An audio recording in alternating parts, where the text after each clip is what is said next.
والصلاة والسلام على نبينا وإمامنا محمد وعلى آله وصحبه أجمعين. أما بعد،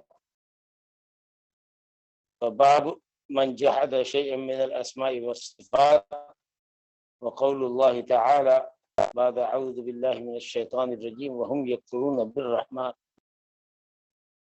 قل هو ربي لا إله إلا هو عليه توكلت وإليه متاب. وفي صحيح البخاري قال علي رضي الله عنه حدث الناس بما يعرفون أتريدون أن يكذب الله ورسوله. وروى عبد الرزاق عن معمر عن ابن طاووس عن أبيه عن ابن عباس أنه رأى رجلا انتفض لما سمع حديثا عن النبي صلى الله عليه وسلم في الصفات استنكارا لذلك، فقال ما فرق هؤلاء يجدون رقة عند محكمه ويهلكون عند متشابه. ولما سمعت قريش رسول الله صلى الله عليه وسلم يذكر الرحمن انکروا ذلك فانزل اللہ فیہم وهم یکفرون بالرحمن. یہ 39واں باب ہے 30 پہ 9. غالباً اس باب کو ہم پڑھ چکے ہیں پچھلے درس میں، لیکن اس کی اہمیت کے پیش نظر ہم چند منٹوں میں دوبارہ سرسری طور پر اس چیپٹر سے گزریں گے اور پھر اس کے بعد دوسرا نیا چیپٹر 41 پڑھیں گے. اس باب کا عنوان یہ ہے کہ جس نے بھی اللہ سبحانہ و تعالیٰ کے ناموں میں سے کسی نام کا یا اللہ کی صفتوں میں سے کسی صفت کا انکار کر دیا تو اس نے گویا شرک کیا، کفر کیا، وہ کافر ہو گیا. اور اگر کسی نام اور صفت سے اس نے دل میں انقباض رکھا، تنگی محسوس کی، انکار نہیں کر رہا ہے لیکن تنگی محسوس کر رہا ہے، وہ منافق. لیکن اگر اللہ تعالیٰ کے ناموں میں سے، ثابت ناموں میں سے کسی نام کا صفت کا انکار کرتے، کہے کہ اللہ تعالیٰ سنتا نہیں ہے، اللہ دیکھتا نہیں ہے، جی اسی طریقہ سے کہے کہ اللہ کے پاس ہاتھ نہیں ہے، جبکہ اللہ نے کہا بل یداہ مبسوطتان، اس کے دونوں ہاتھ کھلے ہوئے. اسی طریقہ سے کوئی کہے کہ اللہ کا نام رحمان نہیں ہے، میں رحمان کو نہیں مانتا. اس طرح سے اگر کسی بھی نام اور صفت کا انکار کرتا ہے وہ اسلام سے خارج. کیونکہ توحید کی 3 قسموں میں سے ایک قسم ہے توحید الاسماء والصفات، جو نام اللہ تعالیٰ نے کتاب کریم قرآن مجید میں اور نبی صلی اللہ علیہ وسلم نے اپنی صحیح احادیث میں نبی صلی اللہ علیہ وسلم سے جو نام اور صفات ثابت ہے ان پر ہمارا ایمان ضروری ہے. اور اللہ تعالیٰ ان ناموں میں یگانہ و یکتا ہے. ہم پر واجب ہے کہ ہم ان ناموں کو ثابت کریں، جو ان کا معنی اور مراد ہے اس پر حقیقی طور پر ایمان رکھیں. ید مانے اگر ہاتھ ہے عربی زبان میں، اگر قرآن میں ہو کہ بل یداہ مبسوطتان، اللہ کے دونوں ہاتھ، ید کا معنی اپنا ہاتھ ہی کریں. تبارک الذی بیدہ الملک، بڑی عظیم برکت والی ہے وہ ذات بیدہ ہی، جس کے ہاتھ میں ملک ہے. قدرت معنی نہیں کر سکتے ہم، ید ہے تو ید ثابت کریں گے. جو معنی لفظ کا جو عربی معنی ہے حقیقت میں ڈکشنری میں اپن اسی معنی کو مانیں گے، اسی کو تسلیم کریں گے. لیکن ہاں کسی سے مشابہت نہیں دیں گے. اللہ کے پاس ہاتھ ہے، اللہ کے پاس پاؤں ہے، اللہ کے پاس آنکھیں ہیں، لیکن کیسی کا سوال بتا. کسی کو کیونکہ کسی نے اللہ کو دیکھا ہی نہیں، کیفیت کیسے، صفت کیسے بتا سکتے. تو اللہ تعالیٰ کے ناموں اور صفتوں پر ایمان رکھنا ہے، ثابت کرنا ہے ناموں کو، لیکن بلا مثال کے، بلا کیفیت کے. اور معتزلہ جہمیہ نے جو اٹکل پچو سمجھا کہ اگر نام ثابت کریں گے تو مشابہت لازم آئے گی، تو اس لیے چلو اپن نام کا ہی انکار کر دیتے ہیں تاکہ اللہ تعالیٰ پاک ہو جائے مشابہت سے. ارے نہیں بابا، جب مشابہت ثابت کریں گے تب نہ نقص اور عیب ہوگا. جب ہم یہ کہیں گے کہ اللہ تعالیٰ کے لیے آنکھ ہے، کیسی جیسی اس کو زیب دیتی ہے. اللہ تعالیٰ کے ہاتھ ہیں، 2 ہاتھ ہیں، لیکن کیسے؟ ویسے جیسے اللہ کو زیب دیتا ہے. اپن جب کیفیت نہیں بتائیں گے، اس کی صفت نہیں بتائیں گے، اس کی کوئی مثال اور تشبیہ نہیں دیں گے تو اللہ تعالیٰ پاک رہے گا ہی. مخلوق سے مشابہت دینے میں نہ عیب اور نقص ہے. جہمیہ نے، معتزلہ نے ناموں کا انکار کر دیا، کہا کہ اس میں نقص ہو جائے گا کیونکہ مشابہت لازم آئے گی. اپن جب مشابہت ثابت ہی نہیں کرتے تو نقص کیسے لازم ہے؟ اس لیے وہ فرقہ گمراہ ہے. اور جس طریقے سے صوفیوں نے تشبیہ دیا اللہ تعالیٰ کے ہاتھ اور آنکھ کو اور اللہ کی صفات کو بندوں سے مشابہت کیا تو انہوں نے بھی شرک کا کام. ایک فرقہ ہے مشبہ، اللہ تعالیٰ کو